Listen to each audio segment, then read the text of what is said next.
Adunay dalan nga daw matarong alang sa tao, apan sa katapusan niini mao ang kamatayon. Og mao kini ang hinungdan nga nahimugsog kining maong tulumanon aron ipahayag ang plano sa Dios sa tinago nga naghimo sa tanang mga butang nga iyang gililong sulod sa daghang mga katuigan. Kini nga programa namugna aron itudlo ang pustong pagbahinbahin sa pulong sa kamatuoran. Kini ang oras sa grasya.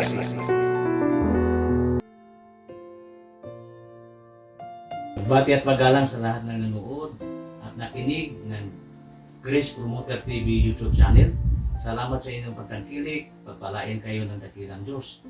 Ako po si Pastor Roger Alpas ng Grace Gospel Church of Christ, Inso Commission, nakatira sa Pilar sa Upubig, Matindaran. Naman po si Pastor Ritlin Paginawan. At ako naman po si Pastor Christian Labina.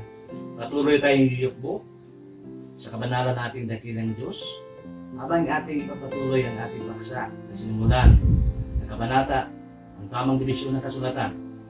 Isa sa mga komunal na kaalaman o karat na sa buong mundo ang kaalaman ito na ang dibisyon ng kasulatan ay lumang tipan at bagong tipan. Ang lumang tipan ay nagsimula sa aklat ng Genesis at natapos sa aklat ng Malakay.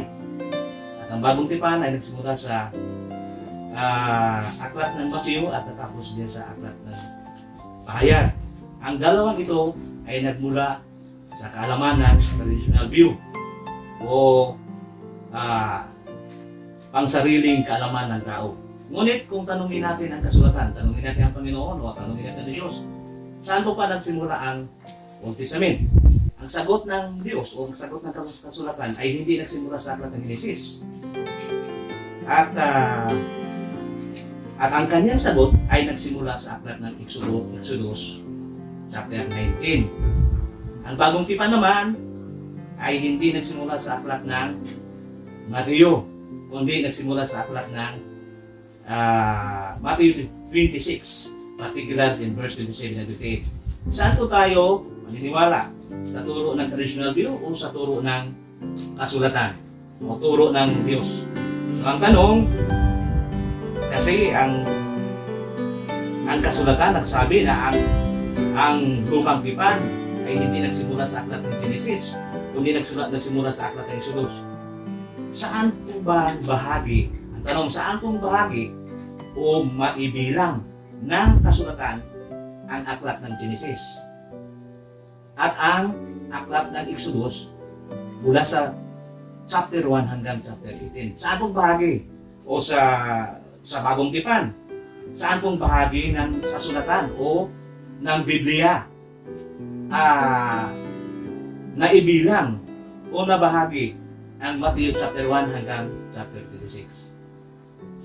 Kung ang ating paniniwala ay nakasalalay sa tradisyonal na paniniwala. Kaya nga, ang tamang dibisyon ng kasulatan, ayon sa kasulatan, ayon sa sagot ng Diyos, ay the prophetic program of the Scripture and the mystery program of the Scripture. Sabi ng Panginoong Diyos, sa Genesis chapter 1, verse 1, in the beginning, God created the heaven and the earth. Ang sabi ng Diyos, hindi niya nilikha ng Diyos ng ang buong universo. Ngunit sinasabi niya, heaven and earth. Ang ibig sabihin, ang langit ay mayroong purpose ang Panginoong Diyos. Bakit? Hindi niya sinasabing universo. At mayroon din siyang purpose na sa lupa. So ang purpose ng langit ay para sa mystery program of God. Ang purpose naman sa lupa ay para sa prophetic program of God. Ngayon, nandito po tayo ngayon sa isang pinakamasalimuot na paksa sa kasulatan, ang tinatawag na bautismo. Ating pag-usapan at talakayin ng paksang ito sapagkat pinaka-importante at pinaka-mahalaga ang katotohanan bahagi sa inituturo ng kasulatan. Bakit ayon sa mga dalubhasa, ang kasulatan ay hindi lamang ang tinuturo ng bautismo patungkol sa kasulatan, hindi lamang isa ang bautismo, hindi lamang dalawa, hindi lamang tatlo, kundi 12 bautismo. So, ang tanong sa Sapagkat 12 bautismo ang itinuturo ng kasulatan, anong klaseng bautismo ang para sa atin ngayon? Pastor, no? So yan ang ating tatalakayin ngayon. Pero bago natin sagutin yung tanong na ano bang klaseng bautismo ang para sa atin ngayon, kailangan atin munang ating pag-aralan ang 12 bautismo. Pero bago po natin pag-aralan ang 12 bautismo, kailangan malaman natin kung ano yung sinasabing bautismo. O yung tinatawag ang katotohanan patungkol sa bautismo o facts of baptism. Unang-unang katotohanan ng bautismo, facts of baptism is that baptism does not always include water. Magsabi tayo ng bautismo, di lamang nagsasabi na tubig na lang lahat. No? Tubig na lahat. Tingnan po natin yung sa Book of Matthew chapter 3, verse 11. May tatlong klaseng bautismo dito na sinasabi ng ating dakilang Diyos. Matthew chapter 3, verse 11. I indeed baptize you with water into repentance, but he that cometh after me is mightier than I, whose shoes I am not worthy to bear. He shall baptize you with the Holy Ghost and with fire. So may tatlong bautismo dito ang sinasabi ng versikulong ito. Verse 11, no? Ang unang bautismo ay water. Ang dalawang bautismo na Holy Ghost and with fire, walang water. No? Pero ang mga explanation mamaya na lang, no? So, ang pangalawa, ang other parts of water baptism, we want to notice that baptism in Scripture basically means to identify. Kailangan i-associate ka o magiging bahagi ka. Oh, so balik tayo, no? Ano ba ang 12 bautismo na itinuturo sa kasulatan? So, bigay ko kay Pastor Efren, ano yung 12 bautismo? At kasama si Pastor Christian Divina. Okay, maraming salamat po, Pastor Alpas. Ito po yung pag-usapan natin, yung 12 bautismo. Nahati po ito sa dalawa, Pastor. Ito po ay ritual or ceremonial baptism. 5 po ito. At saka yung isa, figurative and spiritual baptism. Okay. So sa 12 kinds of baptism, dito po tayo sa figurative mauna. Ito pong tatawag na baptism for the dead. So ano ba itong baptism for the dead?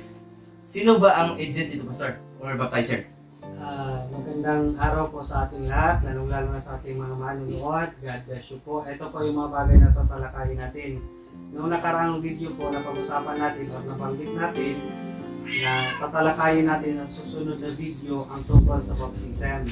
So ito po yung opportunity para malaman natin or ma-identify natin or mas klaro sa atin kung ano ba ang ibig sabihin ng baptism. Siguro mas maganda iisa-isay natin ito. Una, yung word na kinds of baptism, kung anong uri ng klase ng bautismo, para masagot natin yung tanong kanina, Pastor, na ano bang klaseng bautismo ang para sa atin ngayon. So, pangalawa po, para mas lalo pa natin maintindihan, siguro, alamin natin yung word na baptizing agent, kung sino yung taga-bautismo. Kasi hindi ka pwedeng bautismohan kung walang taga-baptize or baptizer. So, yung tinatawag na agent. Pagkatapos, para malaman pa natin ng ibig sabihin ng baptism, dapat alam natin kung anong klaseng element yung ginagamit sa atin. Kasi hindi po lahat ng kagaya na sinabi ni Pastor Alpas kanina, hindi po lahat ng baptism nagbanggit sa Biblia puro tubig yun. Hindi lahat nakaka-associate sa tubig. Pagkatapos, matapos natin malaman ang word na element, siguro mas mabuti na rin alamin natin kung sino yung recipient o yung tagatanggap. Kung halimbawa si Christ, gibautismo ni John the Baptist, si John the Baptist yung baptizing agent, si Christ yung recipient. So yung tubig ang kanyang element na ginamit. Pagkatapos, ang panghuli dito, yung tinatawag na baptizing result, ano ang mangyayari sa kanya. So yun yung mga bagay na dapat natin malaman, Pastor, bago natin sagutin yung tanong ngayon. Pagkatapos, sa 12 kinds of baptism na papag-usapan natin ngayon, nakalagay sa dalawang klase ng category.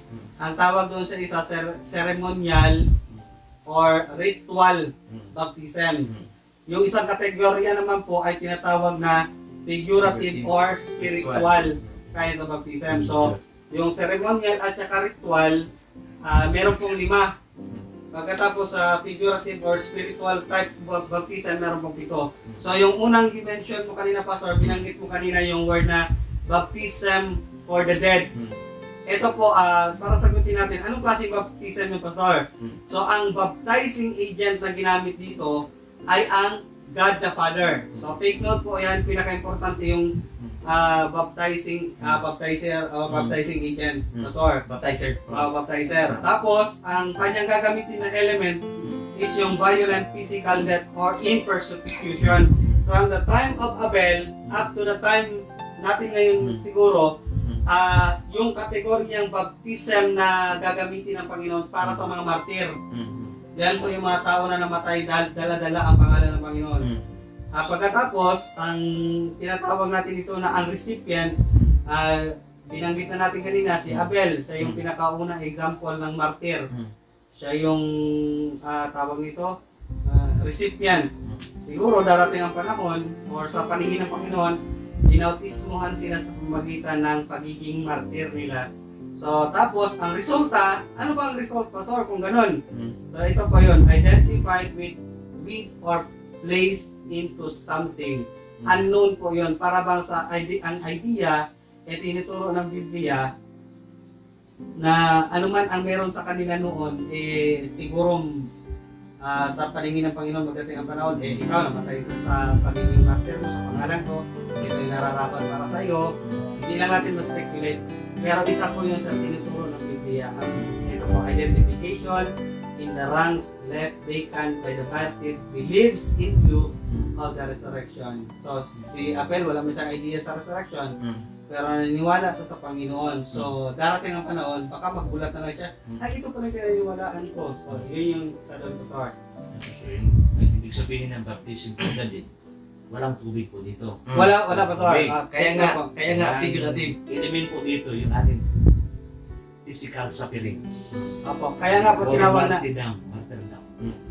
kaya po tinawag na, Kaya nga sa mga mananampalataya, huwag tayo mag-alala patungkol sa mga physical sufferings sapagkat isa yun.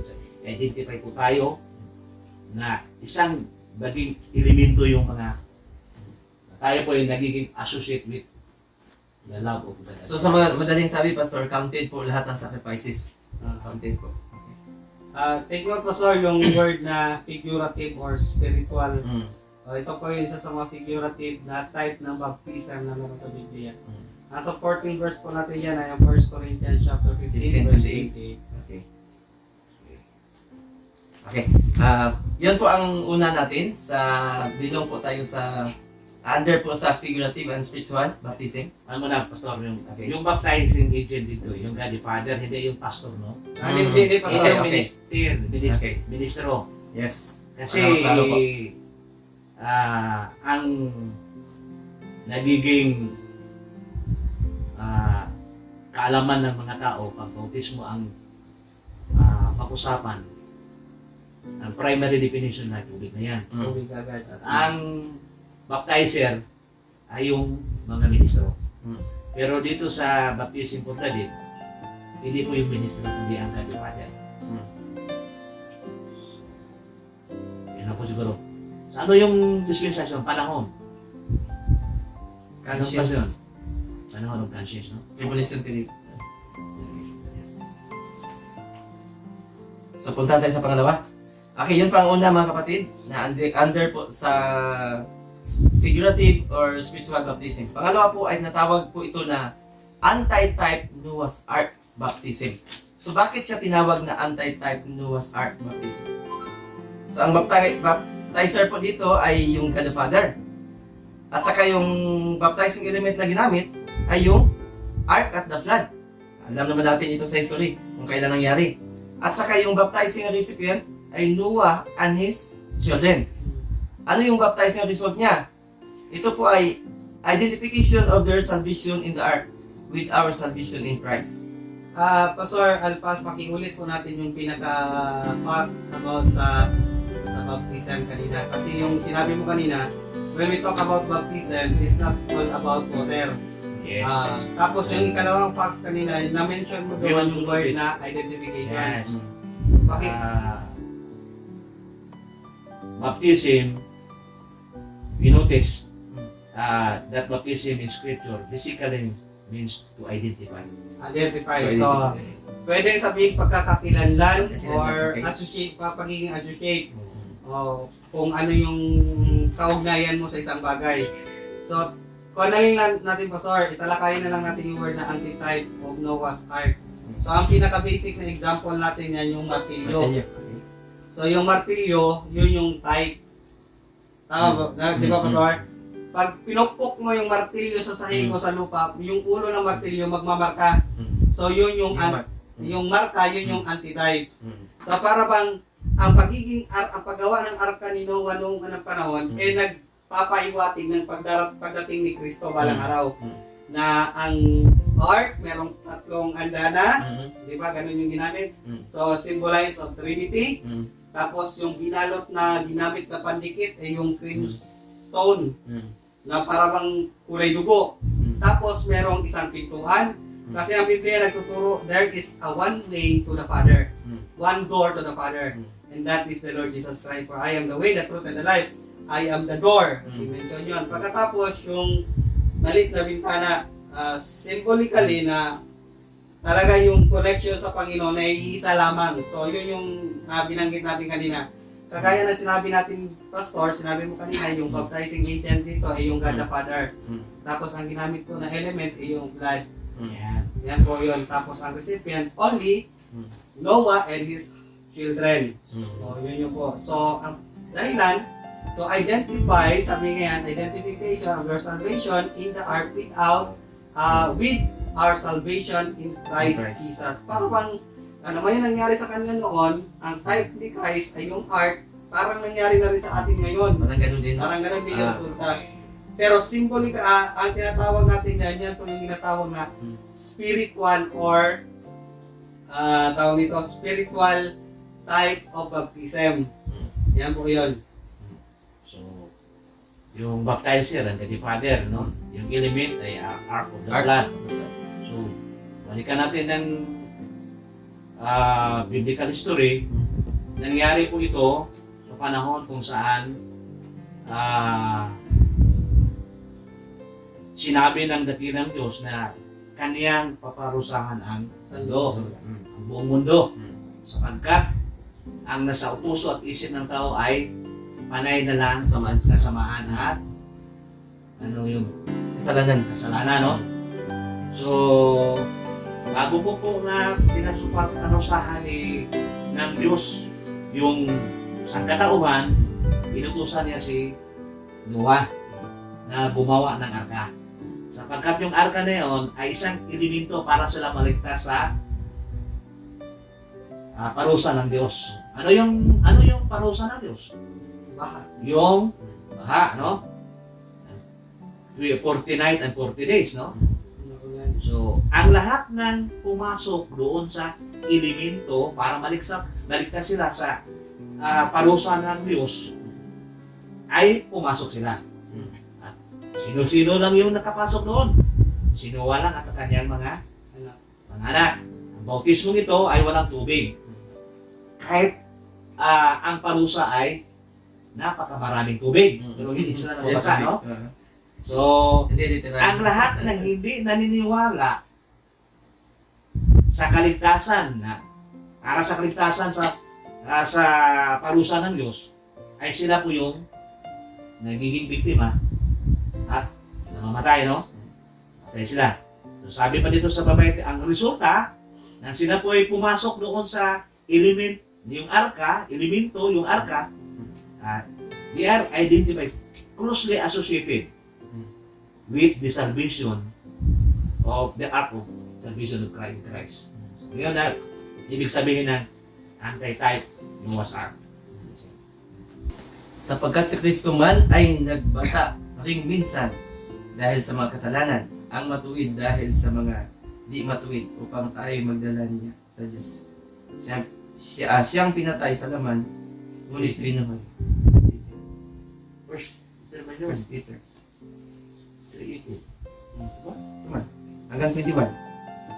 Verse So, naiyan din ang kanyang iniyaon at nangaral sa mga espiritu ang nasabi ng buwan. Sabi ba, sir? Ito mo nakalagay. 21 na lang, dahil Verse naayon sa tunay nagkahawig ngayon na nagligtas sa makatuwid. Tam. Bagay ang bautismo, hindi sa pag-aalis ng karumihan. 20 naman. 20:21 dahil 18. Basa daw. Sa 20. 22 hanggang 21. Na ng unang panahon ay mga suwail na ang pagpapahinuhod ng Diyos ay natili noong mga araw ni Noe. Samantalang inihanda ang daong na sa loob nito'y kakaunti sa makatuwid ay 8 kaluluwa ang nangagligtas sa magitan ng tubig. Patuloy, 21. 21. Na ayon sa tunay na kahawig na iyo'y nagligtas sa makatuwid bagay ang bautismo, hindi sa pag-alis ng karumihan ng laman, kundi sa paghiling ng isang mabuting budhi sa Diyos sa magitan ng pagkabuhay na maguli ni Jesucristo. Yan ang mga klaro-klaro, no? Yan. Ang type of mas art mag-isip ay hindi lamang sa pagligtas para sa tao, kundi humingi ng tunay na kawigin magligtas.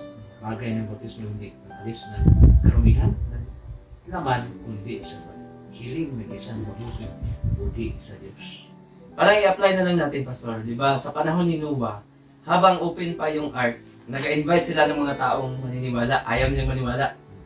Yung na-close na, yun ang panahon na nagkatok sila.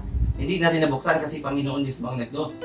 Ganon din sa time ngayon, di ba? Nag-preach tayo ng gospel ngayon, marami sana ang taong gusto nating maniwala kay Christ bilang tagapagligtas. Ayaw din maniwala ng iba. Pagdating ng panahon, kahit anong sigaw nila, huli na po ang lahat. Parang ganun, Pastor.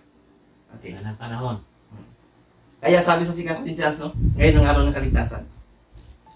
Okay. Patuloy po tayo sa pangatlo na under po sa spiritual baptism. Itong tinatawag na baptism unto Moses.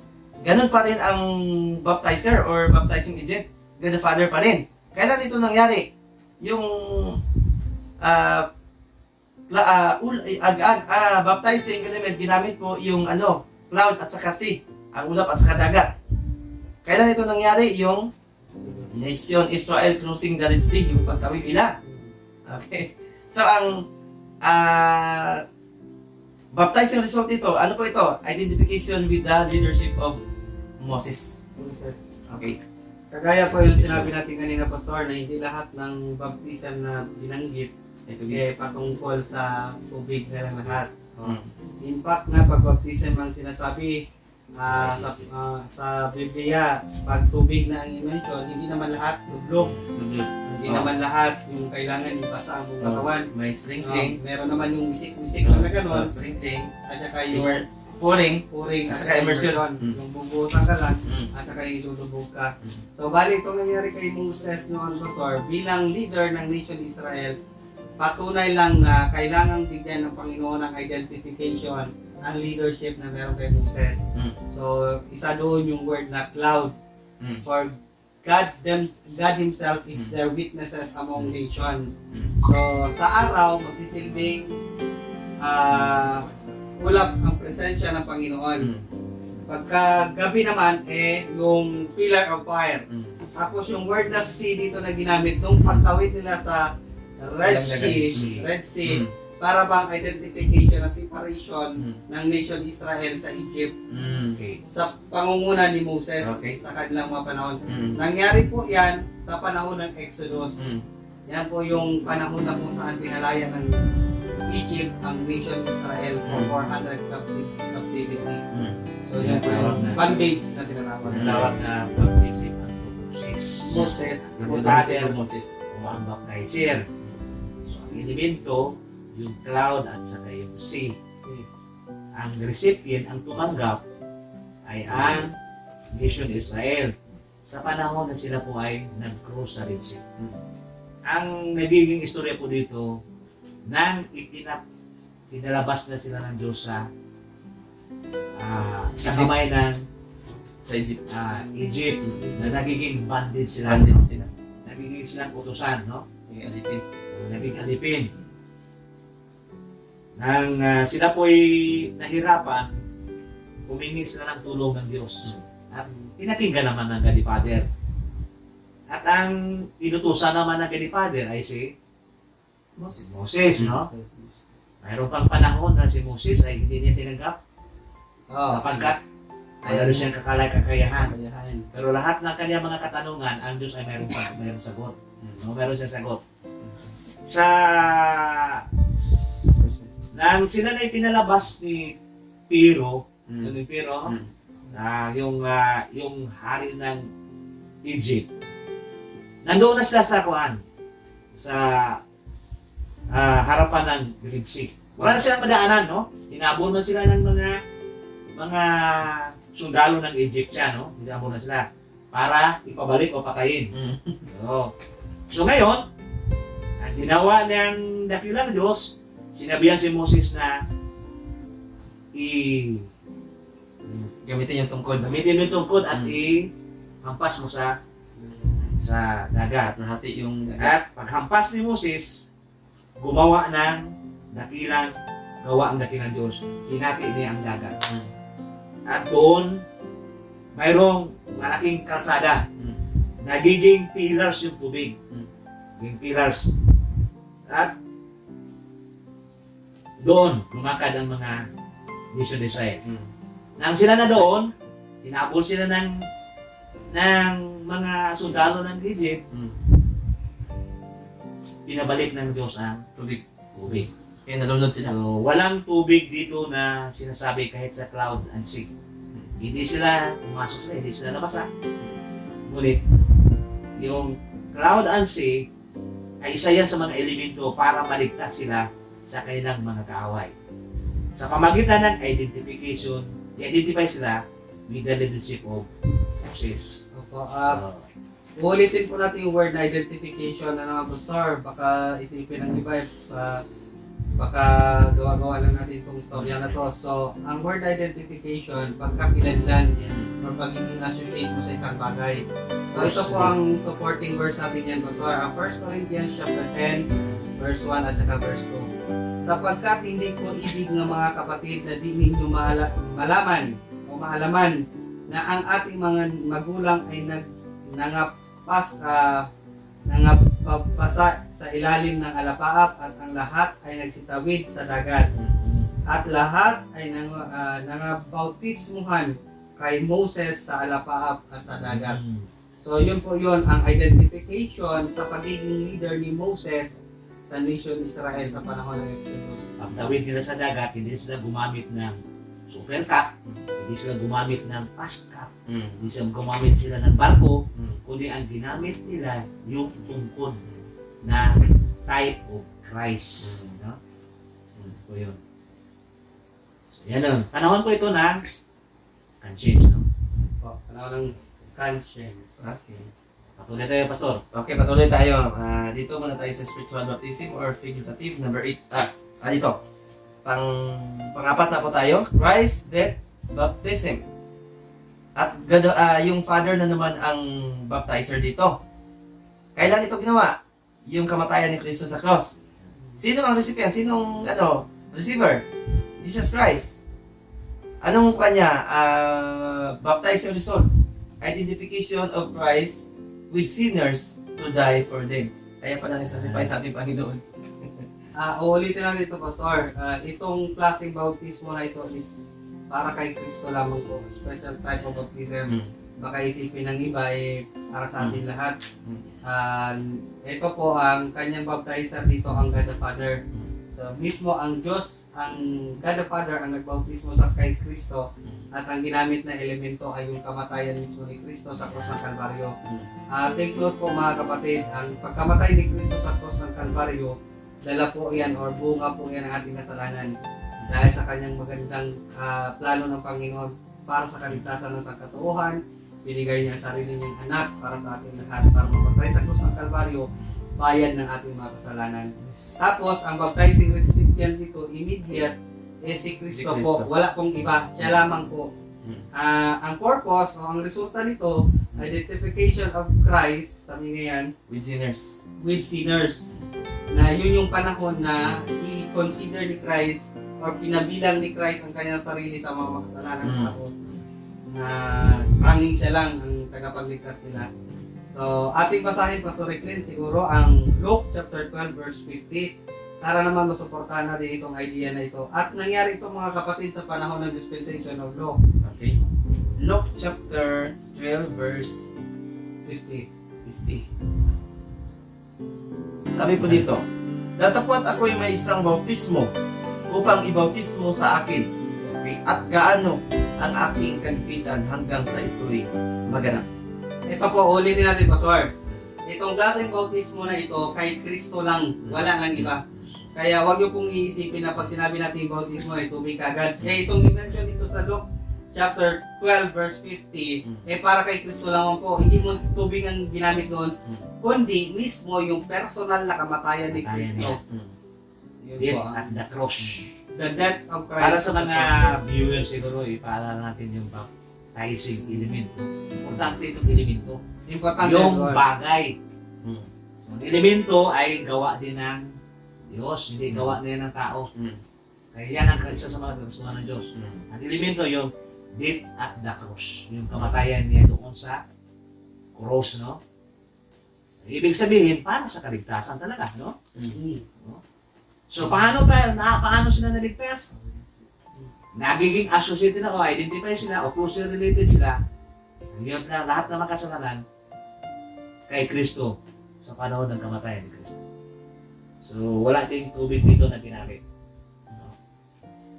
So, yun tinatawag na Christ death baptism. Mayroon lang isa. Siya dapat ako'y may isang bautismo upang i-bautismo sa akin. Kailangan talaga i-bautismo sa akin. Exclusive sa kanya ito. Siya lang po ang nagiging closely related with God the Father. No? Siya lang ang may karapatan na siya lang, wala nang iba, kundi siya lang si Kristo. Ano yun? Yung kamatayan niya. Kamatayan din yung kamatayan natin, no? So, yan po, siguro, Pastor. Okay. Yun. Sunod po, panglima na po tayo. Ang panglima po sabi dito, baptism with the Holy Spirit. Sinong baptizer dito? Si Christ pa rin. At anong elementong ginamit? Yung Holy Spirit. At sino ang receiver o recipient? Yung disciple who were powerless. Then, ano ang result niya? Identification with the Pentecostal powers with miracles. Ito na po yung sa binanggit ni Christ sa pastor patungkol sa mga disciple niya pagkatapos ng resurrection. Before the crucifixion, nagsabi na siya na darating yung counselor o yung tagapamagitan. Yan po yung banal na spirito. Pagkatapos ng resurrection, again, ginamit o binanggit ulit ni Christ itong tungkol sa bautismo na ito, na siya mismo ang magbabautismo sa mga disipulo niya. Yung mga disipulo na takot na ipahayag ang testimony ni Kristo, mga disipulo na wala man lang kakayahan. Yung panahon kasi ng pastor, kailangan ng miracle. So, yung pagiging powerless nila, magiging powerful sila. Kaya nang buhay yung mga patay, kaya nang minom ng lason, Nakakalaas. yan po. At mangyayari yan sa Acts chapter 2, the day of Pentecost. In fact, sa book of Joel, Pastor, dimension na yan, na darating ang panahon, ang mga disipulo o ang mga mananampalataya sa pangalan ni Kristo, sila po ay mag-work ng miracles, speaking in tongues. At nangyari po yan lahat sa book of Acts chapter 2, the day of Pentecost. So, take note, Pastor, baka sabihin ng iba, applicable pa rin sa atin ngayon. Kaya nga natin pinapag-aralan ito, Pastor, para ma-realize natin na yung mga bagay na binanggit sa ibang parte ng Biblia ay hindi na pala applicable sa atin ngayon. So, dyan sa Matthew chapter 3 verse 11, kung ating pag-aaralan yan, Pastor, yung baptism with the Holy Spirit, ang ginamit dyan na ni Kristo, yung word na with.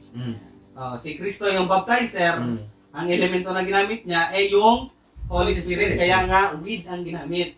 Tapos ang recipient niyan, ang mga immediate na tatanggap niyan ay yung 12 disciple, yung mga sumunod pa sa kanila hanggang sa Day of Pentecost. Lahat yan sa ang tawag niya yung constant na pagpapakita ng Panginoon ng kapangyarihan niya. Kahit si Peter, na-shock siya pagdating sa Pentecost kasi hindi niya kaya gawain ito noon eh. Pero pagkatapos nito, nung Acts chapter 2, ay, naging powerful si Peter. After that time na namatay siya, naging matapang siya sa pagbanggit ng pangalan ng Panginoon Hesus Kristo. Bautismo sa Espiritu. Sa Espiritu. Sa Espiritu. At Spirit, ang Holy Spirit, ang nagiging elemento. Ang tumanggap ay yung disciple na walang kapangyarihan. At kung nakatanggap sila, magkaroon na. Bakit kailangan sila ng kapangyarihan? Kailangan ibautismo sila sa walang ng Espiritu. Sapagkat isa yan sa mga kuhan. Sign of apostleship. Oo, sign of being apostle. At saka yung kanyang commission sa Book of Acts, kailangan ipaalam nila na kasi ito ang Book of Acts chapter 2, pati ito chapter 2. Ito ang nagiging sa Book of Joel. Fulfillment of prophecy of Joel, no? Prophecy of Joel. Promise po ito ng Diyos kay Katuparan. promise. Siguro Pastor, kaya nga kailangan nila ng power kasi noong unang panahon, essential yun kasi ang mga tao noon sa sobrang pagiging pilosopo, so kailangan nilang patunayan yung mga testimonyang meron sa kanila ay sa pamamagitan ng kapangyarihan. So for the Jews, demands miracle, di ba? Tapos ang mga Greek naman nag-demand ng mga sign. So isa yun yung ginagamit natin. Yan sa Matthew chapter 3:11. Kung ating babasahin yung Pastor Ken, basa po. Matthew chapter 3 verse 11, sa katotohanan, binabautismuhan ko kayo sa tubig, sa pagsisisi datapwat ang dumarating sa hulihan ko ay lalong makapangyarihan kaysa sa akin, na hindi ako karapat-dapat magdala ng kanyang pangyapak. Siya ang sa inyo'y magbabautismo sa Espiritu Santo at apoy. Kagaya na sinabi mo kanina, Pastor Alpas, yan sa Matthew chapter 3 verse 11, may tatlong klase ng bautismo kagaya ng binanggit. Yung kay John, ginamit niya tubig. Pagkatapos, sabi niya, meron pang darating, mas makapangyarihan pa sa akin. Kahit mismong sandal niya, hindi ako karapat-dapat na dalahin yun. Sabi niya, siya ang magbabautismo sa inyo sa Spirito. Take note po yung word na Spirito kasi doon binanggit na si Christ yung baptizer. Tapos ang elementong gagamitin ay yung Holy Spirit. Tapos ang recipient ay yung 12 disciple immediately. Pagkatapos po, ang panghuli dyan na binanggit ay yung baptism with fire. Iba pa yun. Bali, nabanggit Tatlo ba dito? Sinabi ko na tatlong baptismo dito. Sa verse 11 lang yun. So, yan yun. Ang speaker dito, si John the Baptist. John the Baptist. At pumunta si Christ. Alam ni Christ na alam ni John the Baptist na magpabautismo si Christ. No? Ganun, no? Pero sabi niya, Hindi siya dapat. Ngunit mayroong siya ang magbautismo sa inyo. Kasama ng Espiritu Santo. Ano? At saka dagdag support doon sa sinabi mo, Pastor, na noong unang panahon yung mga pilosopo. Kasi sa panahon na sa time nila, Pastor, ang may mga false prophet din, na may mga magic din sila na ginagawa. Nalala mo yung tungkol ni Moses, na yung mga false prophet doon, naggawa din sila ng ahas. Kaya ang nangyari doon, pinatunayan ng Panginoon na siya ang mas powerful. Anong nangyari? Kinain ng tungkol ni Moses yung mga ahas ng mga false prophet. So kaya kung mag-preach sila noon na walang sign of apostleship, mas lalong hindi maniwala yung mga tao. Kasi mas paniwalaan nila yung mga false prophet.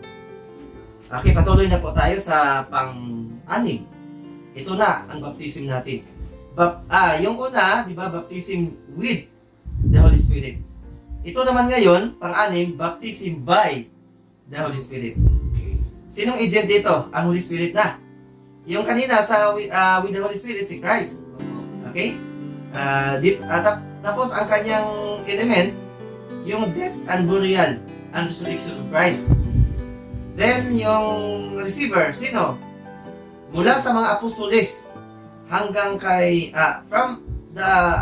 mula sa kay Pablo hanggang sa mga manampalataya ng grace.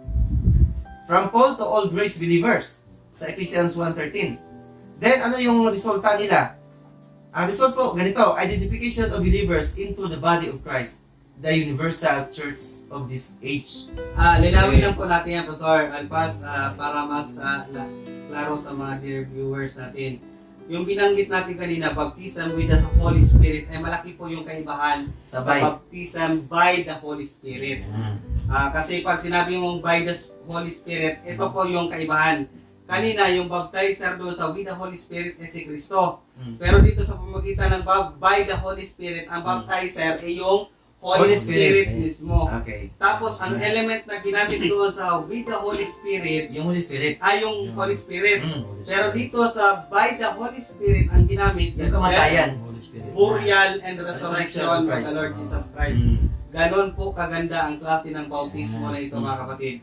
Klaruin lang natin ha. Sa Romans chapter 6, verse 1, verse 3 hanggang dyan sa verse 4, sabi ni Apostol Pablo, lahat ng mananampalatayang Kristiyano, lahat ng taong naniwala sa kamatayan, pagkalibing ni Kristo at muling pagkabuhay ni Kristo ay nabautismo sa magitan ng kamatayan ni Kristo, pagkalibing at muling pagkabuhay. Ganun po siya. So, ang recipient, sino ang tatanggap nito? Mula sa panahon ni Apostol Pablo hanggang sa panahon natin ngayon, kung ikaw ay maniniwala sa kamatayan ni Kristo, matatanggap mo ang klase ng bautismo na ito. Inuulit po natin, hindi po lahat ng bautismo ay tubig ang pinag-uusapan. Itong by the Holy Spirit na ginamit dito, hindi po tubig, kundi ang kamatayan, pagkalibing at muling pagkabuhay ni Kristo pagkatapos ng 3 araw. Yes. Sino ang recipient nito? O anong dahilan bakit kailangan namin gawain ito? So, ang magiging identification namin, Pastor. So, ang identification mo kapag ikaw naniwala sa kamatayan, muling pagkabuhay ni Kristo, kamatayan, pagkalibing at muling pagkabuhay ni Kristo, ikaw ay magiging miyembro ng body of Christ o ang katawan ni Kristo. And take note, mga kapatid, pag sinabi mong body of Christ, hindi po yan organization. Hindi po yan church Hindi building. pangalan ng simbahan. Hindi rin pangalan ng simbahan. Kundi living organism. Binubuo ng mga mananampalatayang Kristiyano na naniwala sa kamatayan, pagkalibing at muling pagkabuhay ni Kristo. Basta both Jew and Gentiles Yes. connecting together, yun na, body of Christ. Body of Christ. So, nung kanina, kasi dalawang bautismo ang sinasabi sa kasulatan. Sinasabi ng Diyos, no? May 12 bautismo. Tanong ko kanina, alin po sa 12 bautismo ang para sa atin? Okay. Itong bautismo na ang baptizing agent ay ang banal na espiritu. At ang baptizing element ay yung kanyang kamatayan, Kamatayan, pagkalibing, kanyang paglibing, at pagkabuhay. kanyang pagkabuhay muli. So yan po ang nagiging elemento. Ang ibig sabihin ng elemento, yan po ang nagiging paraan ng Diyos para po sa kaligtasan. Kaya lahat ng mga elemento na sinasabi kanina ay kaligtasan. No? Kaligtasan yan, no? Sinasabi na yung element para sa baptism for the dead, yung elemento, yung sa cloud and sea, sa ark of the flood, yung death of Christ, yung elementong Holy Spirit, at yung elementong death, burial, and resurrection ay may malaking kaugnayan para sa ating kaligtasan. So, sino po ang nagiging recipient o tagatanggap? Di ba, no? Yung unang-una, si Apostol Pablo. Siya yun, nagmula kay Apostol Pablo. Saan po yan nagmula?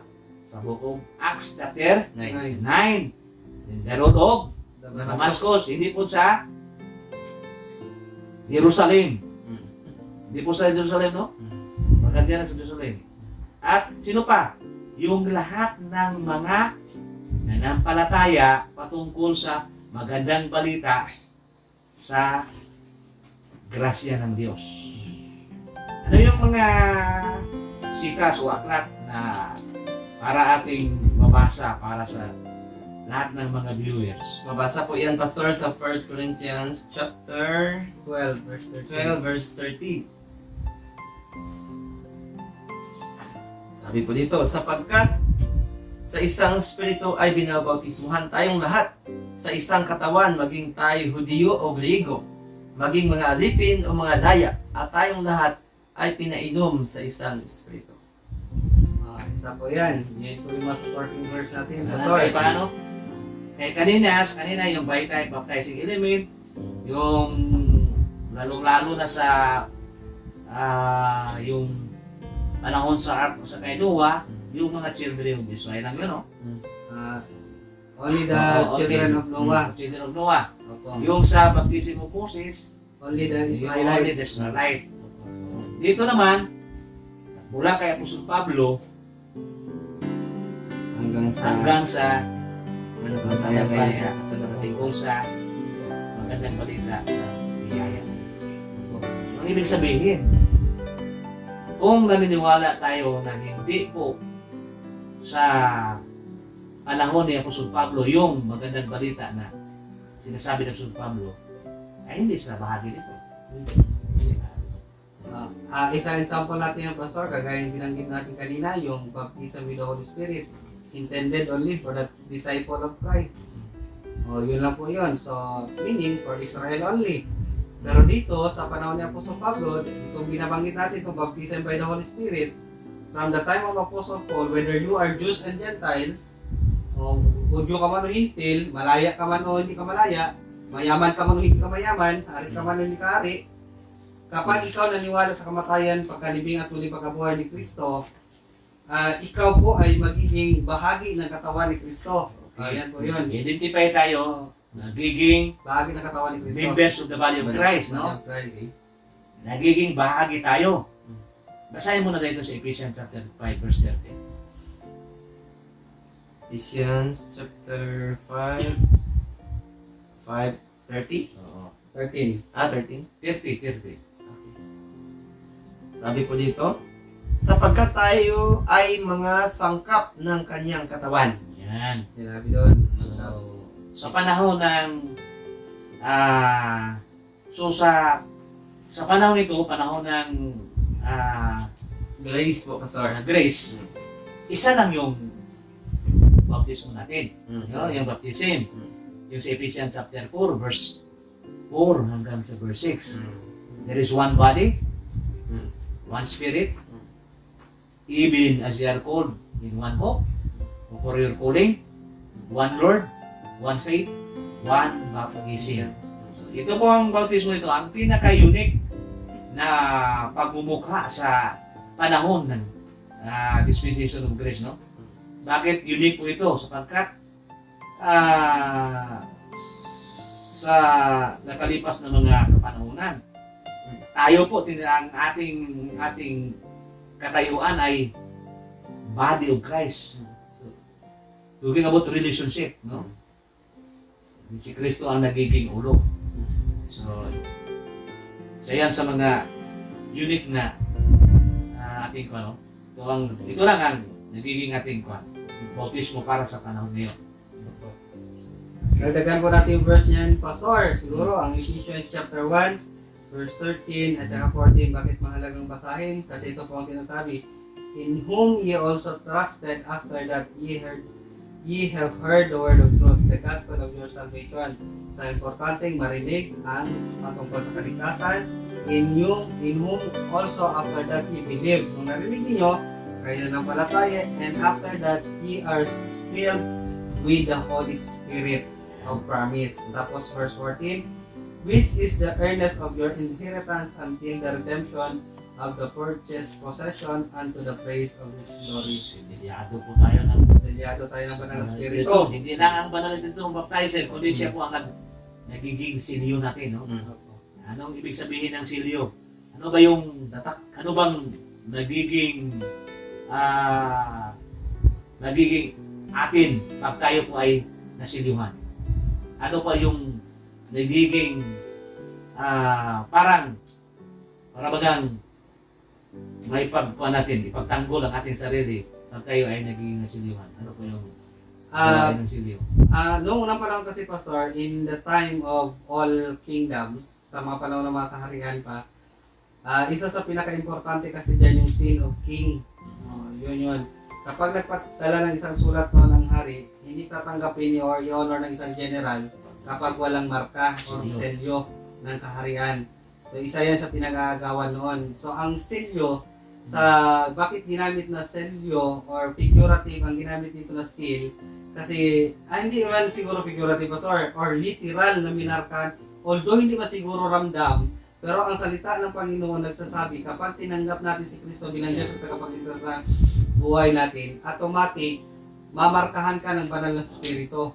Talking about authority yan. At saka- Authority. Okay. Pag sinilyuhan yun ng hari, yung sulat na yun ay authorized na para sa lahat ng mga Tao. tauhan. Kailangan tanggapin ninyo sapagkat nagmula yan sa authority ng hari. Opo. So, ang authority na pinaghawakan natin ay yung Holy Spirit. Holy Spirit. Yung banal na Espiritu. At sa panahon nila, Pastor, may sign. Di ba? Yung sign of apostleship, yung magpagaling ng may sakit, buhayin yung mga patay. Sa atin naman ngayon, bunga ng Holy Spirit. Yung sa Galatians chapter 5. Yung sa baptism with the Holy Spirit, hindi po nagiging silyo. Hindi. Yung hindi silyo po si Jesus Christ. Si Christ nagiging baptizer. Hindi silyo. Pero dito po sa panahon na baptism by the Holy Spirit, yung baptizer ay nagiging full authority. Na tayo, ang authority niya na kayo po ay ibinautismo sa katawan ni Kristo. Ang pagiging parte nyo sa katawan ni Kristo ay wala nang makapagalaw sa inyo. Ano ba mangyari no? Yan ang kuwan. Yan ang katibayan. Ang ibig sabihin, mayroon na tayong down payment. Kasi yung down payment, advance payment mo na, no? Advance payment. Na kahit hindi pa tayo doon sa kuwan, dito pa tayo sa libutan, ang ating identity, bahagi tayo sa katawan ni Kristo. So yan po ang isa, ang silyo. Sinasabi niyo, tinatawag na gospel of salvation. Ano yung sabi na gospel of salvation? Ano yung process? You heard, Truth. believe, and heard. Aba ko yan, ganun ba yan sabi You sa... heard and believe. Oo, yan ang process. Pakinggan ninyo, paniwalaan ninyo, pagkatapos, anong paninawan? Yung gospel of salvation. Ano yung gospel of salvation? Yung kamatayan, paglibig, ang pagkabuhay muli. Yun ang gospel of salvation. Pagkatapos, sinisilihan po tayo na Banal na Espiritu. Saan po diyan nakasilyo na nagiging membro tayo sa katawan ni Kristo? Yung tinatawag na Universal Church. The Body of Christ. Kailan ito ngayon. Sa panahon ng grace. So, hindi yung dispensation of grace, no? The dispensation of grace, hindi lang sa panahon ng grace, kundi in the dispensation of the grace of God. So, sabi na sa Ephesians chapter, ano yung Ephesians chapter 4, verse 2 ba yun? Sabi nga, ipinagkaloob sa akin. Ephesians chapter 3 verse 9. Oo, 2 sa 2. Sinasabi ni Pablo. Oo, kanina. Ganyan pa natin yan. Chapter 3, verse 2 na. 3 ito. Kung tunay na inyong narinig yung pagiging katiwala sa biyaya ng Diyos Okay. na sa akin ay ibinigay Ayan. sa ikagaling ninyo. Biyaya ng Diyos na sa akin ibinigay. Kaya nga nagsimula kay Apostol Pablo. Yan, from yung recipient, yung baptizing recipient, si Pablo, unang-una, Ang ibig sabihin, si Pablo ang pinakaunang na-identify sa katawan ni Kristo. Siya ang pinakaunang siniliwan ng Banal na Espiritu na naging agent sa katawan ni Kristo. At yung mga naniwala ngayon at nanampalataya. Okay, 4. O hindi ba ninyong nalalaman na tayong lahat na mga nabautismuhan kay Kristo Jesus ay nangabautismuhan sa kanyang kamatayan? 4. Tayo nga'y nangalibing na kalakip niya sa magitan ng bautismo sa kamatayan, na kung paano si Kristo ay nabuhay na magguli sa mga patay sa magitan ng kaluwalhatian ng Ama, ay gayon din naman tayo'y magkalakad sa panibagong buhay. Kaya po, tayong mga grace believer, naniniwala po tayo sa death, burial, and the resurrection of Christ. Hindi po pwedeng pag-iwalayin ang tatlong yan.